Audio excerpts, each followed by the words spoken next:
Muito bom dia, meus amados irmãos, na graça de nosso Senhor Jesus Cristo.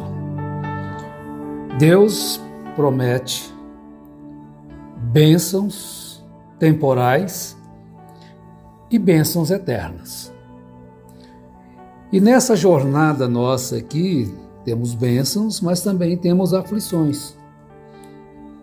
Jesus nos falou sobre isto: no mundo tereis aflições. Portanto, está declarado, e você não deve assustar com as aflições, com as dificuldades. Por que que não? Porque você tem o Consolador em vocês, tem a promessa das bênçãos futuras.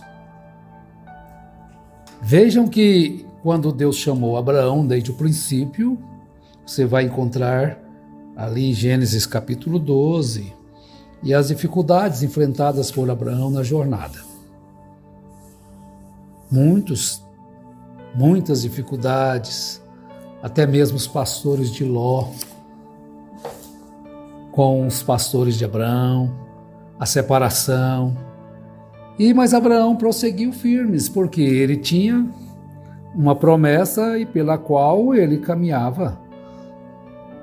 E a fé que o sustentava era inabalável. Então veja bem a importância de sermos firmes e constantes nas obras de Deus. Firmes e constantes. Porque vem momentos de aflições. Então são duas coisas distintas umas das outras. Bênçãos e aflições. Mas nós vamos, talvez não dê tempo de falarmos as duas coisas só nesta programação. Vamos falar sobre as bênçãos. Então, como já mencionamos Abraão, quando Sara morre, passa o tempo, Abraão então chama o seu servo Eliezer para que ele vá à terra da sua parentela. Abraão nunca mais voltou na terra da sua parentela, hein? E quando o servo estava para sair, já ia sair, Gênesis 24, ele disse a Abraão: caso eu encontre essa donzela lá nos seus parentes, ela era filha de Betuel, né? Ela era, portanto, irmã de Labão, e aquela moça não queira vir, os pais não concordem que ela venha, levarei para lá o seu filho para que lá ele case? Abraão lhe responde: de forma alguma, não jamais levará o meu filho ali.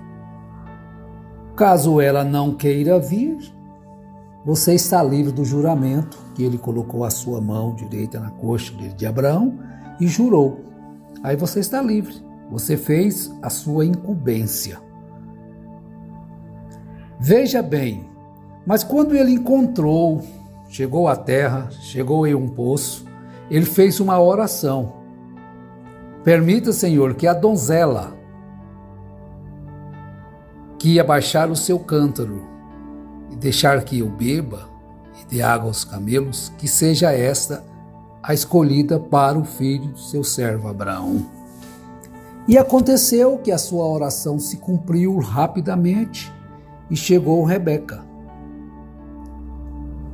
E quando ele se apresentou, fez as suas apresentações, aí ele pediu água.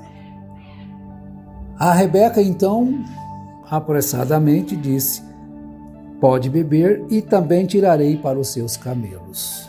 Então aquele varão ficou um pouco, vamos dizer, extasiado, emocionado, feliz, contente, porque a sua oração foi na linha e se cumpriu. Então ali ele foi para a casa de Betuel. Chegando ali, ele, antes de comer, veja a prioridade dele para com a sua incumbência. ele foi incumbido de fazer um trabalho. E estando na casa ali de Rebeca, de seu pai Betuel, eles colocaram comida à mesa. É bem provável que ele estava com vontade de comer uma comida assim novinha, né? Eu não sei de quanto tempo era a viagem que ele empreendeu para estar ali naquele local. Mas aquilo o assombrou de tal forma. Então no verso 33 nós encontramos aqui, Depois puseram comida diante dele, porém ele disse: Não comerei até que eu tenha exposto a minha incumbência. Disse-lhe Labão: Fala. Então ele disse: Sou servo de Abraão. Será que ele estava com fome? Provavelmente, né? Uma viagem lenta, devagar, nos lombos do camelo. Você fala cova, acho que é isso. Agora, ele então diz no verso 35, o Senhor tem abençoado muito ao meu Senhor. O Senhor, com S maiúsculo, se dirigindo ao Eu Sou, ao Shaddai, muito ao meu Senhor, Abraão, e ele se tem engrandecido. Deus deu-lhe ovelhas e bois e prata e ouro e servos e servas e camelos e jumentos. Sara, a mulher do meu senhor, mesmo depois de velha, gerou um filho ao meu senhor e a este deu ele tudo o que tem. Então aí ele vai falar sobre o juramento que ele fez para não tomar mulher para o seu filho dentre as filhas dos cananeus, até a que ele habitava, mas que iria à casa do pai de Abraão e a minha família e tomarás mulher para o meu filho. Aí então você vai ler, nós não vamos ler todo o assunto, né? Porque é um longo e muito bom, muito bonito para nós ficarmos inteirados dele. E ele então disse para Abraão aquilo que já citamos, para que caso a mulher não quisesse seguir. Então, Abraão lhe disse que o Senhor prosperaria o seu caminho para que da minha família e da casa de meu pai tomes esposa para meu filho. E então ele diz, então serás livre do meu juramento quando chegares à minha família. Se não te derem, livre serás do meu juramento. Mas fixa o nosso pensamento, vamos fixar, na hora da comida. Uma necessidade natural da vida, mas ele disse isto, que não comeria, até que ele expusesse a sua incumbência, a qual o seu Senhor lhe incumbiu. Fica-nos uma lição aqui. Cada um de nós tem uma incumbência dada por Deus. A Bíblia está repleta dos nossos deveres. São incumbências dadas para aqueles que proferem o nome do Senhor, porquanto a Bíblia diz, aquele que profere o nome do Senhor, aparte-se da iniquidade. Você tem uma incumbência, meninos ainda, novos, têm incumbência. Não vai deixar de ser criança, mas ele tem uma incumbência, honrar os pais, amar os seus pais, respeitar os seus pais, é uma incumbência sua. Adolescentes, é um mundo da rebeldia, hein, gente? É um mundo da revolta contra a palavra de Deus. E mesmo pessoas que se dizendo evangélicos são contra a palavra de Deus, pois a corrompem. A gente sempre fala sobre isso, porque é justamente aí que está o perigo. Aqueles que se dizendo irmãos. Porque quando Paulo disse, quando eu digo essas coisas, eu não digo propriamente referente ao mundo, mas aqueles que se dizem irmãos forem, aí ele cita, forem desonestos, forem avarentos, forem isso. Então ele diz, destes afasta-te. Não propriamente do mundo, porque o mundo, ele jaz no maligno, porque do contrário seria necessário que saíssemos do mundo. Nós vamos conviver com todas as pessoas e, de acordo com a Bíblia, temos uma incumbência.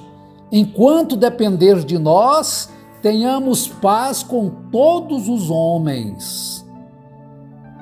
Então você não vai procurar ser inimigo de ninguém, afinal de contas você não é inimigo de ninguém. Você pode ter inimigos por causa da palavra, não porque você comprou e não pagou, não porque você prometeu e não cumpriu, não porque você faz as coisas erradas e levanta alguém contra você porque você não cumpriu com a sua palavra, mas por causa da palavra de Deus.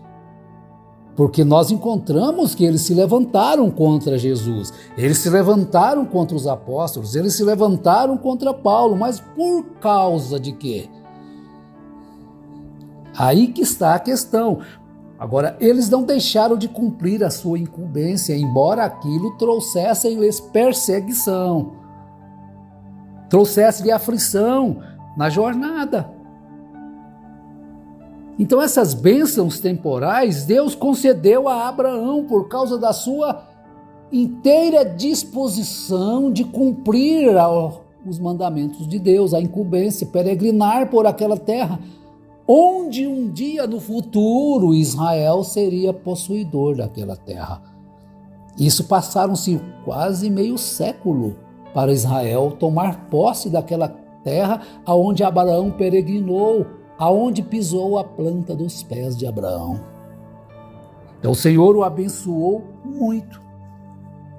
Agora, quando Davi assumiu o reino depois de Saul, e a arca do Senhor tinha sido levada pelos fariseus naquela última batalha de Saul contra eles, naquela batalha Saul morreu, Davi quis trazer a arca do Senhor para Jerusalém. E esse não é propriamente o nosso assunto, mas é só para você inteirar onde vamos chegar. Segundo livro de Samuel, no capítulo 6. Agora, Davi, mesmo sendo um homem segundo o coração de Deus, fez algo contrário à vontade de Deus, e isso custou a vida de seu grande companheiro, Uzá. Filhos de Abinadab guiavam o carro novo que Davi tinha feito. Você lê isso em 2 Samuel capítulo 6. Agora, quando eles estavam guiando aquele carro, eles se alegravam, tocavam saltérios, harpas, faias, símbolos. Mas aconteceu que, quando chegaram à eira de Nacon, estendeu Uzá a mão à arca de Deus e a segurou, porque os bois tropeçaram. Vamos ver por que a ira de Deus se acendeu. Os bois tropeçaram. Não foi por causa dos bois que tropeçaram. Então a ira do Senhor se acendeu contra Uzá e Deus o feriu ali por esta irreverência e morreu ali junto à arca de Deus. Então Davi ficou muito enfurecido porque o Senhor irrompera contra Uzá e chamou aquele lugar Pérez Uzá até o dia de hoje. Temeu Davi ao Senhor naquele dia e disse: como virá a minha arca do Senhor? Então Davi não quis levar para si a arca do Senhor. Mas por que, Davi?